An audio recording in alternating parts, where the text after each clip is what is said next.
Friends, நம்ம இப்போ முள்ளங்கி சட்னி எப்படி செய்கிறதுன்னு பார்க்குறோம். நான் ஸ்டார்டிங்கில் கொஞ்சம் வீடியோ எடுக்காமல் விட்டுட்டேன், இருந்தாலும் தெளிவாக சொல்கிறேன் ஃப்ரெண்ட்ஸ். ஒரு கடாயில் எண்ணெய் ஊற்றிட்டு அதில் கொஞ்சம் உளுந்தப்பருப்பு கடலைப்பருப்பு போட்டு நல்லா வணக்கிட்டு, அதுக்கப்புறம் காஞ்ச மிளகாய் 4 போடுங்க, பூண்டு ஒரு 6 பல் போட்டுக்கோங்க.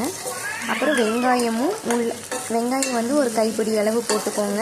வெங்காயம் எந்த அளவுக்கு போடுறோமோ அந்தளவுக்கு நல்லாயிருக்கும். முள்ளங்கி 1 கப் போட்டிருக்கேன் ஃப்ரெண்ட்ஸ்.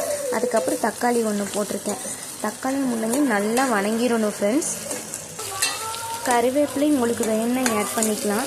கருவேப்பிலை தினமுமே நம்ம சேர்த்துக்கிறது நம்மளுக்கு ரொம்ப நல்லது. முடிக்கு நல்லா கறிக்கறின்னு வரும், இரும்பு சத்தும் கிடைக்கும்.